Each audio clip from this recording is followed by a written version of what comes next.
Hi everyone, I'm Todd Shepard for CompleteColorado.com. You ever get one of these? Yeah, of course, probably, right?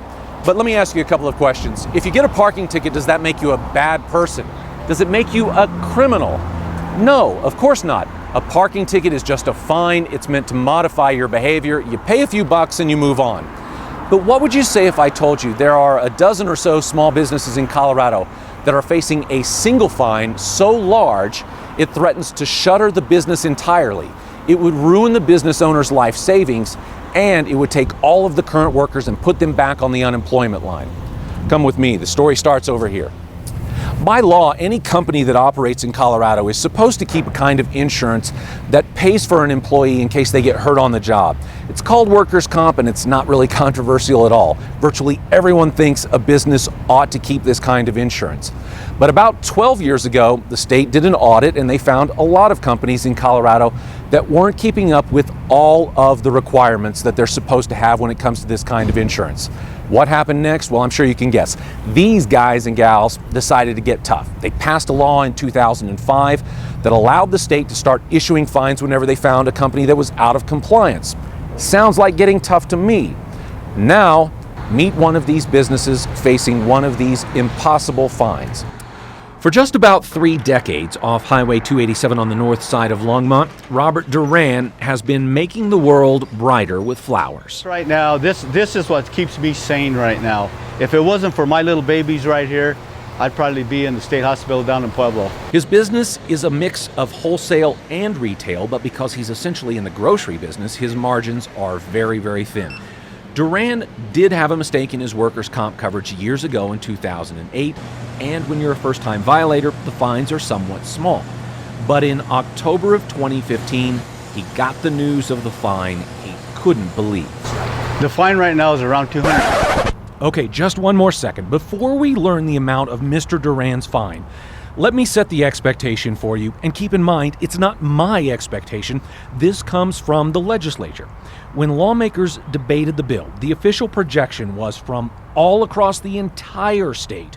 If you add up all of the violators combined, it would create a grand total of $200,000 in a year. So what was Mr. Duran's fine? The fine right now is around $270,000.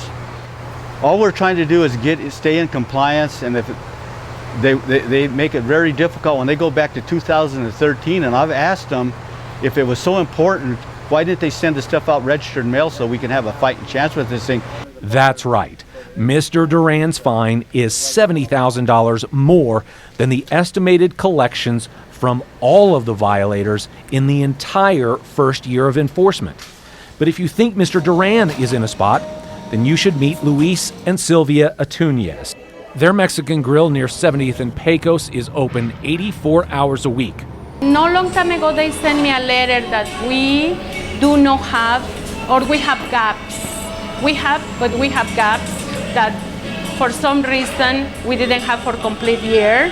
The Atunez family is facing a fine of just over $516,000 for coverage violations that go back 5 years. I don't know. I don't really want to say I don't want to pay nothing. Of course I have to pay something, because probably you say why you didn't check your checking account. Really, we sometimes don't have time to check our checking account, why we pay, why we don't, because we work. We need the time to do that, yeah. But yes, I want them to take the consideration that we are a small business and we are a good citizenship, and we are hard workers. And if you think the Atunez family is losing sleep over a $500,000 fine, wait until you meet Mrs. Soon Pak, an immigrant from the Philippines. She owns the Star Motel just off I-70 in Peoria. Were you purposely trying to not have workers' comp insurance? Not at all. It's only about $2,000 a year if I knew no problem for have that insurance. I never seen that kind of law. If some penalty, some fee, late fee, it's reasonable, I understand. But every day $500 plus something that comes over $840 $2,000. That's who gonna make that much money for like me, small business people? That's the unbelievable charge and law. That kind of law I never seen. This is America, for help people, for the people, country. Then that gonna killing small business people. Jose Cologne is with the Pearson Elliott Law Firm in Commerce City. Currently, he's representing both the Atunez family and Mr. Duran as they try to fight these fines. That should be the division's duty, is to, as promptly as humanly possible, let folks know that they're out of compliance and to help bring them into compliance. And yeah, it's just as what I think the intent was, is to penalize folks who aren't, especially subsequent offenders. Here's the problem, is that this is kind of lazy governing when you allow years to go by and then pretend that it's the same issue, because it's not. You're putting people out of business who, quite honestly, if the relationship was correct, you should have government encouraging people to stay within compliance, not noting that they're out of compliance for years and then destroying our local economies, destroying small businesses. State Senator Jerry Sonnenberg is a Republican from Sterling.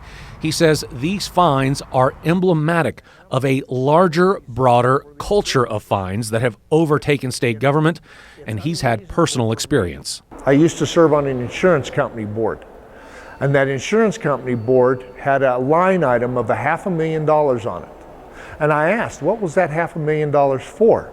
And they said, well, that's what we hope we can negotiate our fine from the Department of Regulatory Agencies each and every year that they come and audit our files. And if we have a paper in the wrong filing cabinet or something wasn't done just up to standards, even though it didn't cause any damage or no consumers were harmed by it, we can have millions of dollars in fines, and then they fine large and hope to negotiate, and we just hope to negotiate down to under $500,000.